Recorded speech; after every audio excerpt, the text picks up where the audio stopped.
जय श्री कृष्ण। नमस्कार दोस्तों, स्वागत है आप सभी का हमारे चैनल भक्ति ज्ञान में। दोस्तों, आज मैं आपको एकादशी व्रत में सुनी जाने वाली 11 माता की कहानी सुना रहा हूँ। एक समय की बात है कि एक राज्य में एक राजा रहा करता था। राजा बहुत ही बुद्धिमान और बलशाली था। राजा सदैव अपनी प्रजा का बहुत अच्छे से ध्यान रखता था। प्रजा भी अपने राजा को बहुत पसंद करती थी। राजा की 2 बेटियां थीं। राजा अपनी दोनों बेटियों से बहुत प्रेम करता था। राजा की छोटी बेटी देखने में बहुत सुंदर और आकर्षण थी और राजा की बड़ी बेटी छोटी बेटी के मुकाबले थोड़ा कम सुंदर थी। राजा की छोटी बेटी 11 माता की पूजा किया करती थी और सभी लोग राजा की छोटी बेटी से बहुत प्रेम करते थे और बहुत प्रशंसा किया करते थे।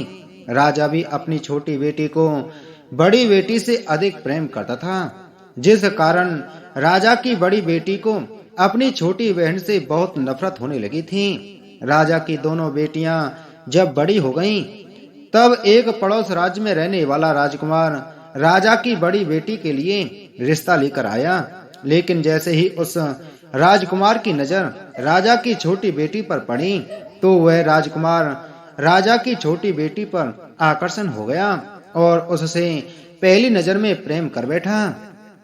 उस राजकुमार ने राजा की बड़ी बेटी के साथ विवाह करने से मना कर दिया और उसने राजा से कहा कि मैं आपकी छोटी बेटी से विवाह करना चाहता हूँ। जिसके बाद राजा की बड़ी बेटी यह देखकर अपनी छोटी बहन से बहुत क्रोधित हो गई और राजा की बड़ी बेटी ने अपनी छोटी बहन को अपना सबसे बड़ा दुश्मन मान लिया। राजा की बड़ी बेटी ने अपनी छोटी बहन से बदला लेने का निर्णय लिया, जिसके लिए उसने अपनी छोटी बहन को जान से मारने का प्लान बनाया। राजा की बड़ी बेटी ने अपनी छोटी बहन को मारने के लिए सबसे पहले एक लड्डू में जहर मिलाकर अपनी छोटी बहन को दे दिया और उसको लड्डू खाने के लिए कहा। लेकिन लड्डू खाने के बाद भी छोटी बहन को कुछ नहीं हुआ, क्योंकि राजा की छोटी बेटी पर 11 माता की कृपा थी, इसलिए उसे कुछ नहीं हुआ।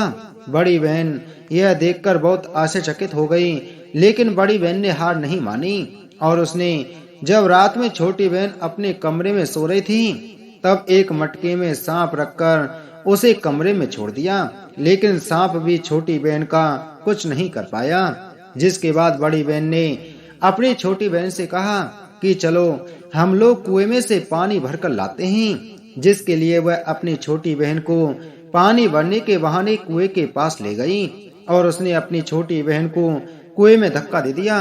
लेकिन छोटी बहन को तब भी कुछ नहीं हुआ, क्योंकि हर बार 11 माता उसकी रक्षा कर रही थी और उधर बड़ी बहन अपने सारे प्रयासों के बाद असफल हो रही थी, जिससे वह बहुत क्रोधित होती जा रही थी। फिर उसने अपनी छोटी बहन के पास जाकर उससे खुद ही पूछा कि मेरी छोटी बहन, तुमको पता है भगवान ने सबकी मृत्यु एक निश्चित समय पर लिखी हुई है और कैसे तुम्हारी मृत्यु होगी, क्या यह तुम जानती हो?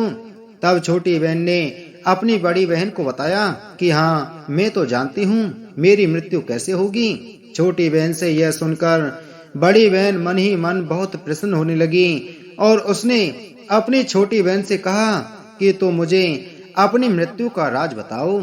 छोटी बहन ने अपनी बड़ी बहन से कहा कि मेरी मृत्यु तो एक तोते में है।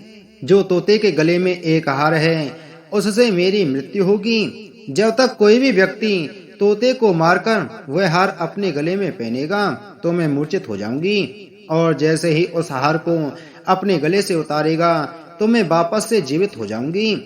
अपनी छोटी बहन की मृत्यु का राज जानकर बड़ी बहन बहुत ही प्रसन्न हो गई, खुश हो गई और उसने अपनी छोटी बहन को मारने के लिए उसके पालतू तोते को ढूंढना शुरू कर दिया। और छोटी बहन को इस बात का आभास हो गया था कि कोई उसकी जान लेना चाहता है, जिसके लिए वह अपने पिताजी के पास गई और उसने अपने पिताजी से कहा कि पिताजी, मेरी मृत्यु के बाद आप मुझे जलाइएगा मत, बल्कि आप मुझे अपनी पुरानी वाली हवेली में एक पलंग पर लिटाकर छोड़ दीजिएगा। अपनी छोटी लड़की की यह बात सुनकर राजा बहुत आश्चर्यचकित हो गए। राजा ने अपनी छोटी बेटी से पूछा, बेटी, तुम यह क्या कह रही हो? तब राजा की छोटी बेटी ने बताया, पिताजी, समय किसी के लिए नहीं रुका है, कब क्या हो जाए किसी को कुछ पता नहीं है। और फिर राजा ने अपनी छोटी बेटी से कहा कि तुम ऐसी बातें क्यों कर रही हो, 2-3 दिन में तो तुम्हारा विवाह है। लेकिन छोटी बेटी ने अपने पिताजी को ऐसा करने पर मजबूर कर दिया और उनसे वचन ले लिया। राजा ने भी अपनी छोटी बेटी की बात स्वीकार कर ली और 2-3 दिनों के बाद जब शादी का समय आया तब राजकुमार बारात लेकर राजा के घर आया और राजकुमार और राजा की छोटी बेटी का विवाह शुरू हो गया। जैसे ही राजा की छोटी बेटी ने राजकुमार के साथ फेरे लेने शुरू कर दिए तो उसकी बड़ी बहन अपनी छोटी बहन के कमरे में जाकर उसके तोते को पकड़ लिया और उसको जान से मार दिया। तोते के गले में जो हार था उसको अपने गले में धारण कर लिया। जैसे ही बड़ी बहन ने उस हार को अपने गले में धारण किया तो उधर छोटी बहन 3.5 ही फेरे ले पाई और वहीं पर बेहोश होकर गिर गई। जिसके बाद राजा ने बड़े बड़े वैद्यों को बुलवाया और अपनी छोटी बेटी का इलाज करने के लिए कहा। राजा की बात सुनकर छोटी बेटी को जब चेक किया तो राजा को बताया कि आपकी छोटी बेटी ना तो जीवित है और ना ही मरी हुई है। यह मैं ऐसा पहली बार देख रहा हूँ। राजा ने वैद्य को यह बात बाहर बताने से मना कर दिया और उनको कहा कि अगर तुमने यह बात किसी को बाहर बताई तो हम तुम्हें फांसी दे देंगे।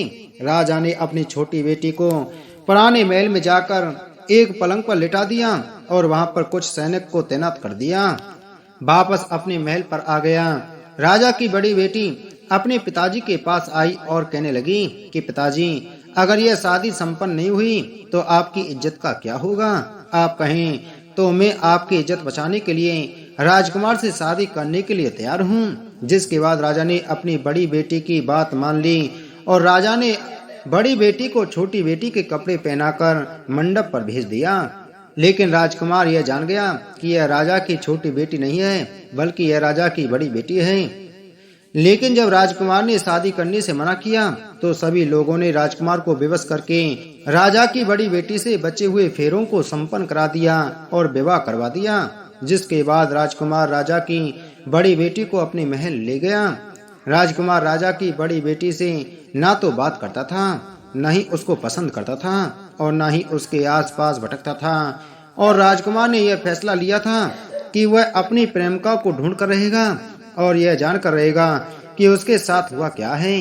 एक दिन राजकुमार अपने घोड़े पर सवार होकर राजा के पुराने महल के पास पहुंच गया, जहां पर उसने कुछ सैनिकों को देखा। महल के पास पहुंचकर राजकुमार ने जब महल को ध्यान से देखा तो वह समझ गया कि यह तो हमारे ससुर जी का महल है।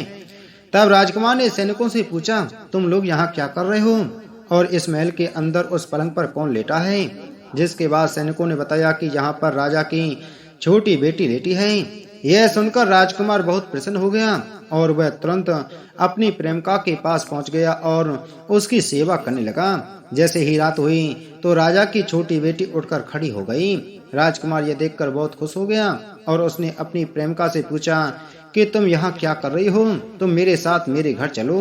राजा की छोटी बेटी ने राजकुमार को सारी बातें बता दी कि मेरी जान एक तोते में बसी थी और मैंने यह बात सिर्फ अपनी बड़ी बहन को बताई थी और मुझे पता है कि उसने ही मुझे मारने का प्रयास किया है।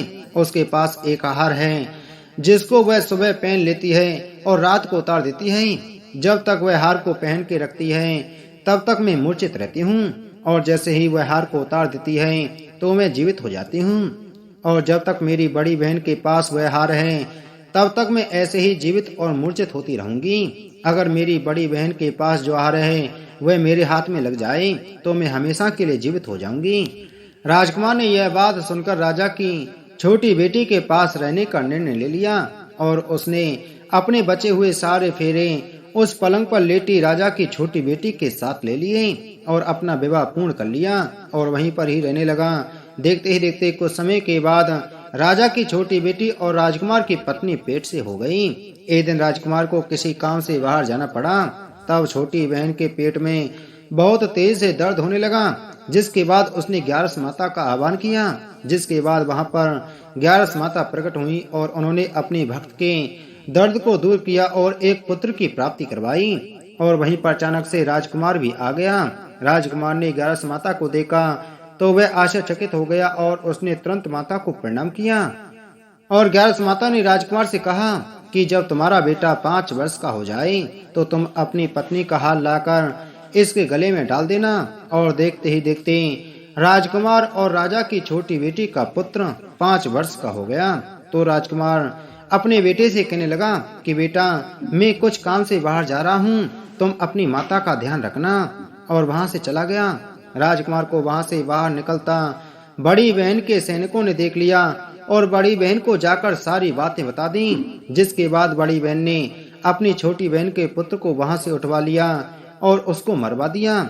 छोटी बेटी के पुत्र के 2 टुकड़े करवा दिए। पहला टुकड़ा चक्की के पास छुपा दिया और दूसरा टुकड़ा अपने पलंग के नीचे रख दिया। अब ग्यारस माता भिखारी का रूप लेकर आई। एक भिखारी का रूप रखकर बड़ी बहन के पास चली गईं। जिसके बाद वहां पर भिक्षा मांगने लगी। बड़ी बहन अपने नौकरों से कहने लगी कि जाकर भिक्षा दे दो। लेकिन जैसे ही नौकर ग्यारस माता को भिक्षा देने के लिए आए तो माता ने उन्हें मना कर दिया और कहने लगी कि मैं तुम्हारी महारानी से ही भिक्षा लूंगी। जिसके बाद बड़ी बहन स्वयं ही भिक्षा देने के लिए माता के पास आई।